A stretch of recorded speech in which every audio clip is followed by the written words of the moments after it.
So yun ang ano, Davao City check ho tayo, Davao City update. Kumusta ang Davao City? Sa kabila ng kaliwat ka ng trahedya, kaliwat ka ng nakawan, gulo, away sa politika, pero pinaka hindi talaga magandang nangyari sa Pilipinas ngayon na sobrang apektado ang lahat is itong ano nga mga nakawan no, mga anomalyang flood control project no. Tapos yung yan nga yung budget ng Pilipinas ay pinagnanakawan tayo ng mga congressman natin, contractor. I mean, DPWH, hindi naman magnanakaw yung hindi naman makapagnakaw yung mga contractor natin kung walang mga nakipagsabuatan no, ng mga congressman at DPWH. Pero yun na nga, balik dito sa Davao City. Andito ho tayo ngayon nakatayo sa may bandang Damusa. Lanang no, Damusa sa may mga business district area to dito sa Davao City. So ito dito is Dako Daw Loop kung tawagin. So pag sinabing Dako Daw Loop, situated ho dyan ang dalawang township, I think no, dalawa no. So township babasa parang business BPO. So yung SM na yan, SM lang ng Premier, meron ho yung mga BPO no, yung mga IBEX, tapos BXI, tapos I-Core naman no, doon sa may bandang Davao Park District or Davao Finance Center. So dito tayo nakatayo no. So time check tayo dito, 1:20. Paano tayo napadpad sa lugar? Syempre ako ngayon na mislok. Akala ko kasi nasa nasa Abrisa Mall or Abrisa de Ayala. Yan naman pala. Kasi dami ng mga call center sumakay, baba sakay no. Akala ko dito na Abrisa. So galing tayo sa may northern part of Davao, sa may norte area. So nakatulog naka-headlamp. So ito yung natin lugar na nakita, bumungad sa atin pagkababa natin ng jeep. Na wrong turn tayo dito, na mislok nga. Mali akala. Pero sige lang, gawin natin tong makabuluhan ang pagkakamali natin na mahababa rito sa area. Gawin nating may saysay. So paano magkaroon ng saysay ho? Ito siyempre sa mga hindi taga Davao, sa mga hindi pa nakapunta ng Davao City, puro lang panood sa vlog. Ang mga information is nanggagaling sa mga vlog, which is okay lang naman yun kasi ang mga vlog ngayon puro halos raw, no? Hindi edited, hindi cuts, parang kumbaga parang unfiltered, uncensored, no? Kung ano yung makikita yun na yun, no? What you see is what you get. Walang mga censored, walang mga filtered. Hindi siya pili, no? Na mga content. So Davao City featuring. So time check tayo dito, it's 1:21 na madaling araw. So the question is, safe pa rin ba talaga ang Davao City ganitong this oras na ng gabi? So I think the answer is yes, no? Kasi kita nyo naman marami tayong mga kababaihan ba naglalakad. Ako nakikita ko kanina bago tayo nag-turn on ng camera at nag-record. So ang dami mga dalaga or mga babae na naglalakad galing sa trabaho. 'Di ba? Napakadilim kaya. Ibig sabihin hindi ganun ang Davao City ay siya no, parang kung ma-observe ho ninyo, medyo dim, no? Dim light ho tayo dito. Ibig sabihin hindi siya ganun ganito kaliwanag. Pero meron ba siya na maliwanag masyado ang gabi? Parang wala naman no, kahit nga sa Kamaynilaan kahit sa NCR hindi rin naman talaga maliwanag. May mga madidilim na talaga siya. Okay, so lakad tayo dito sa may unahan kasi di ba nga natin showcasing tayo sa lugar kung may safe pa rin bang maglakad dito or safe pa rin ba tayo magliliwaliw, maglalakwatsa sa gantong oras madis oras na ng gabi. Ito rin pala ay BPO. So yan OP 360 Damusa Land no. So IT Park isa yan sa pinaka kung sila yung pinaka-on ng IT Park sa Davao City. Not sure. So may comment nga dyan mga taga Davao, lalo na sa mga may karanasan sa BPO. So IT Park, Damusa IT Park, Business Park, Business District gano'n no. Damusa Land or tinatawag namin itong market basket, parang gano'n no. Market basket parang gano'n na area. Hindi ko dapat sa tinawag na market basket. Parang may mga basket dati pero wala yan parang dyan ginaganap yung mga mini concerts ng mga national natin, mga celebrities and mga performers, mga artista ganun. So dito sa Davao City dalawa yung pasyalan dati. It's hindi lang pala dalawa, marami pero may mga ilang sikat na pasyalan sa Davao City. We have Bonggoyan, yun po yung diskuhan magdamag hanggang alas 5 dati, alala ko yun, sa may Matina Aplaya. Tapos meron kaming MTS Matina Town Square sa may Matina. Tapos Times Beach syempre, no. Times Beach Matina. Tapos meron tayo dito sa may, ito nga, ito pinuntahan natin yung binidyohan natin na mayroong OP360 Lamo sa Lanza Market Basket kung tawagin sa may mga ano dyan, mga inuman din dati, tsaka yan na nga, pa-konsyerto, mga mini concert event. Pero ngayon sobrang dami na, no? Dami na mga venue na pwedeng magdaos or gaganap ng mga ano, mag-host ng mga kahit anong event, lalo sa mga entertainment. So dito tayo naglalakad ngayon sa may J.P. Laurel Avenue, Lanang area, no? Daco Dao Loop, kung saan matatagpuan ho dyan yung SM Lanang Premier, Radisson Hotel, no? Park Inn by Radisson Hotel.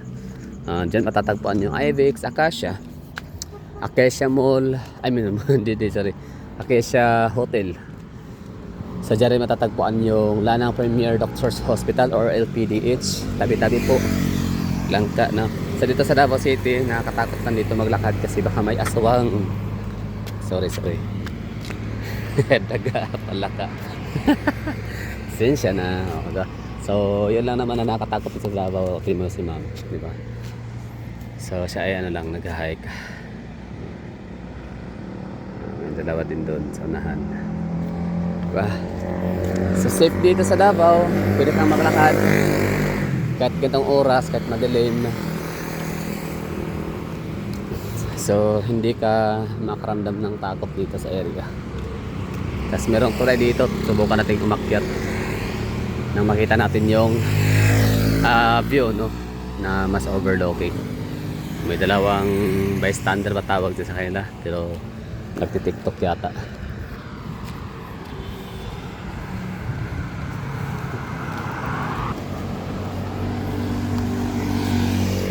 Di ba, ang dilim, no? Yan, si Ma'am, babae. Di ba, naglalakad siya sa madilim. Tapos may dala siyang cellphone, nagsi-cellphone. Yung, ano siya, hindi kailangan maging ano ba, like, yung unaware siya na nasa labas siya, di ba? Madaling araw na, alauna ng madaling araw. Di ba, ang galing, tas maganda pa si Ma'am, sexy, di ba? So, hindi siya takot na makidnap. Galing. So, safe sa Davao City. Galing.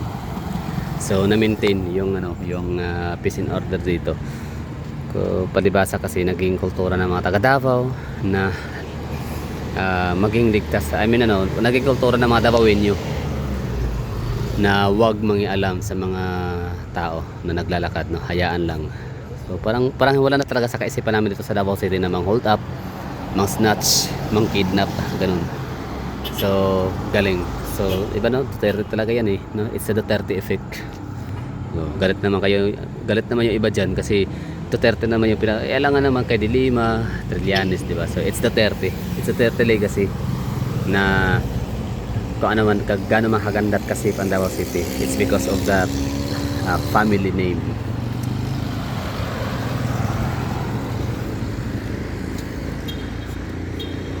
SM Lanang Premier and Lanang Premier Doctors Hospital or LPDH. Daco Dao Loop po ang tawag dito sa area na to dito. Kung saan located ngayon dalawang mga township. Basta SM Lanang Premier, mga BPO, madami. So, akit pa tayo ng konti para mas elevated. Nagti-TikTok nga pala talaga itong mga batang to.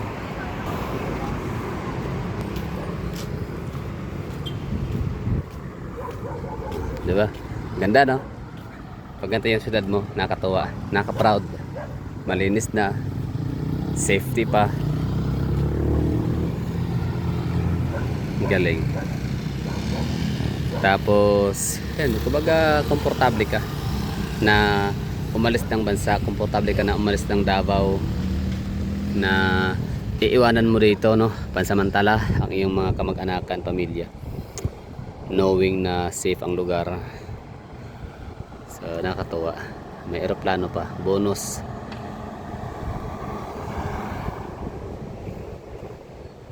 Bonus sa vlog, sa video, ang ganda. Yan, may eroplano. Di ba? So yun yung yun ang Duterte effect or Duterte legacy. Davao City is a Duterte legacy. Safe, peaceful,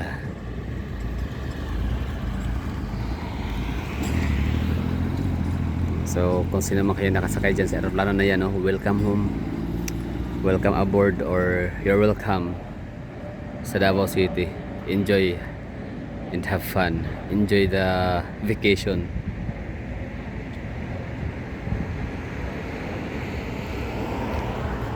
Diba? Ikot natin yung camera, oh. Bahada. Katuwa ang Davao, no? Nakakatuwa. Kayo siyempre mga Pilipino kayo na kahit hindi kayo taga Davao, pero dahil sa kayo Pilipino, alam ko na masaya kayo para sa aming mga taga Davao. Happy kayo knowing na merong nag-i-exist na syudad sa Pilipinas na napakaligtas tirhan despite sa kanyang sa kanyang pagiging highly urbanized city, pagiging metro city. So napapanatili niyang malinis ang lugar. I mean, malinis, safety, gano'n na. Tapos pag-receive, of course, no. Siyempre, provincial rate, hindi man ganun kalakihan ang sahod sa Davao City dahil nga sa provincial rate na yan. So, kung i-compare sa Manila, hindi kalakihan ang sahod sa Davao City, but still, ang daming mga job opportunities ho dito. Hindi mo na kailangan pumunta ng Maynila para sa job experience, no. Ayun nga lang, may mga certain jobs and positions na hindi mo pupunta ng Manila para lang mapasukan yun, para makuha yung ganong trabaho, o di kaya yun yung availability, no? Ang availability ng trabaho is nasa Manila, matatagpuan, parang ganon. Ang iba naman ay walang choice dahil sa sunod sa utos ng kumpanya ng mga boss, kailangan pumunta ng Manila magtrabaho, ganon. Pero ang dami natin mga kababayang mga taga Davao, example na isa na ako doon, na nakatira ng Manila, although I love Manila, NCR, kasi nga gusto ko rin yung lifestyle doon, yung hindi nga rin natutulog sa gabi, parang mas gusto ko yung natutulog ako ng araw, gabi gising, no, insomnia, kikinig ng radio, no, RX Monster Radio. Pero syempre that was a long time ago, like 2010, 2011, 2012, 2009, 10, 11 and 12. So that Pinoy or Benigno Aquino Jr. Presidency, no. So nakapunta ako ng Manila. Normal lang naman ang kalat, normal lang yun. Parang yung kalat, dumi, baho, patayan, hold upan, is nuts, lahat-lahat, no, ng mga kriminalidad during his time is just normal. Parang gano'n lang. Kumbaga parang nagiging tayo mga Pilipino, nasanay na akala natin normal lang yun. Akala natin yun na talaga yung Pilipinas. Hindi pala, no. Not until dumating si Tatay Digong at naging Pangulo. So, doon natin na-experience na pwede naman pala maging malinis ang syudad ng Manila, ng Kamanilaan. Pwede naman pala maging malinis, maayos, organized. Pwede naman pala walang adik, walang maghuhubad-hubad sa kantot, nagiinuman, di ba? So nakamiss lang si Tatay Digong, no, ang kanyang pamumuno. So yun, nasanay ako sa Manila. Okay yung Manila, parang gusto ko rin siyang tirahan. Parang kung meron akong chance, mamili, no, kunyari bigyan ako ng at least dalawang syudad na titirhan or lugar sa Pilipinas, it would be Davao and Manila. So bakit Manila? Dahil nga sa ako'y gala, lakwachero. So gusto ko yung Manila dahil nga sa mas siya, accessible siya, no, sa lahat ng lugar sa Pilipinas. Pwede kang mag-bus, pwede kang magbarko, pwede kang mag-eroplano. And yun na nga, pwede kang pumunta sa kahit iba't ibang lugar sa Pilipinas na may mga airports, pwede kang pumunta doon. Kasi mas mura, ha, pag Manila yung baseline or base area, basis, parang gano'n, no, yung origin. So if you're coming from Manila going to Palawan, Davao, Cebu, CDO, Tacloban, Calbayog ng Samar, Katarman, Catanduanes, Virac, o kahit saan man sa Pilipinas, no, na may airport, pwede mo puntahan. Galing kang Manila, hindi ganun kakamahal.